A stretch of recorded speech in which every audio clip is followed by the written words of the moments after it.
Hello. I'm just passing over the time. Thank you. As far as for me, being inspired by a specific genre, I would definitely go with fantasy artwork, like World of Warcraft.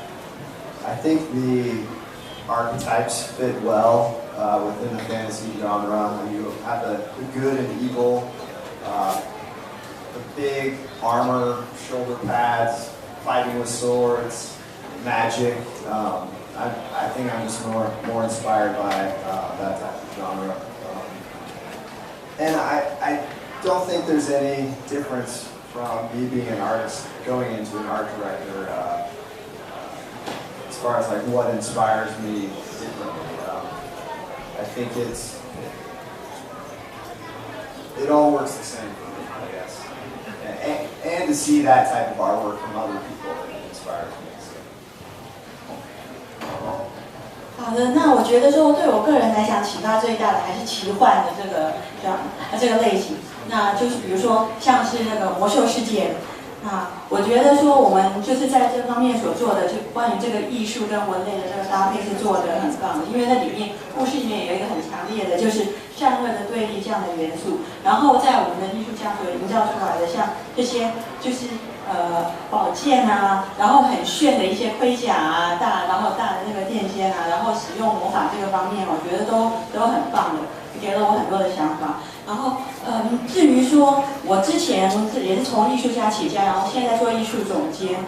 至于我这方面角色有没有什么不同的话，我觉得说。我基本上我还是一样，对我来讲没有太大的变化。那我还是一样，就是从很多艺术家的作品，然后跟他们的交流，得到很多的灵感。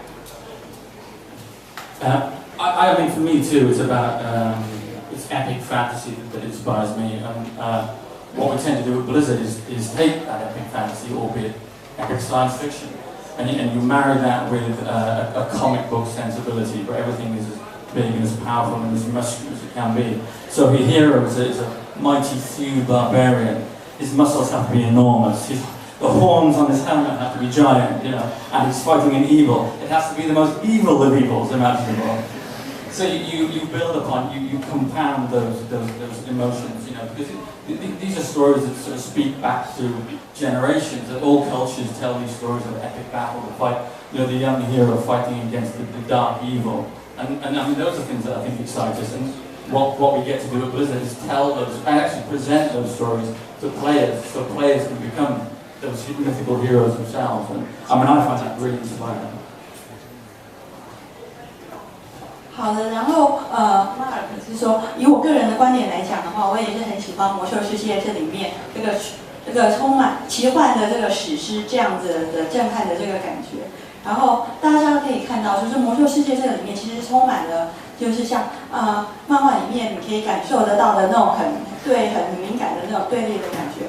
就比如说刚才像柯汉提到的，就是你有一些巨大的那个邪恶的势力，然后你但有时候那个就会有一些比较夸张的处理，就像是说那个比如说怪兽头上的角啊，你就是要做得很大。然后你是说那个很强壮的这个英雄呢，他的肌肉也要让他显现的这样子非常的雄伟，像类似像这样子，就是要充分的都能够流入说你在进入这个世界的时候的一些很微妙的情感的这种表达，我们是用这种视觉的方式这样表达出来。那我觉得说这是一个很好的故事，因为这个故事本身的话，它是等于说是超越了国界。我相信有很多民族他们都会传述像这种这种史诗的英雄，他去挑战邪恶的势力，像这样的故事，然后就是而且是一代一代相传的这样子的在传述的这个故事，然后在这个过程中，就是说让玩家呢能够成为让神话里面的英雄去挑战那些邪恶。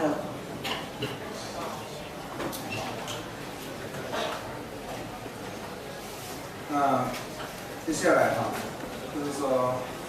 的题目就是说，你这个主持的艺术家如何将脑中的这个想法化为实际的创作是先想好了，先铺陈好这个细节，因为这个游戏它是有一些脉络，有一些它的节奏，有一些它的规则。是先想好这些细节再开始，不能直接动笔。我们这边现场看了是有很多东西，从初稿到这个细致的完稿，甚至到不同的阶段。那今天我们有在场有创作花想，一开始它东西是在脑袋里面。那这个花想的部分，可能各位也有习惯，有什么想法写个笔记，画个草图，画个表格。那作为一个花想艺术家，也许他可以从他的角度宣传。他只要把他的想象定着下来，然后再跟大家讨论自己能解决到什么程度。比如说，今天到这个目标是要做什么的角色，那他做到哪个部分？那接下来到第1到3D还有些像在这个过程中是怎么样跟别人互动合作？这个部分就是说这一题比较是针对这个说明。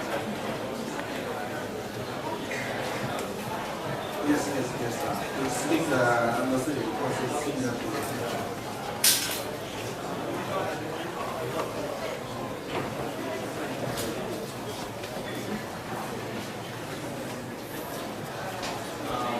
For me, the StarCraft team is relatively small compared to the WoW team. And so a lot of the artists on the StarCraft team take our ideas from concept through the modeling and into the game. So what we'll do is we'll have small meetings and we will get together and we'll draw together and concept out what we're kind of planning. We'll always have meetings to look at our artwork as we progress through from like just the simple concepts through the modeling phases and finally once it's in the game and someone looks like play it. So we build off of each other and we always get criticisms and critiques from within the art team to make sure that everything does fit. And of course, Sam Didier always has final say over anything that goes into the game. So he's our yes, he's the art director, but he's the driving force behind pretty much everything that goes on, especially on the StarCraft team.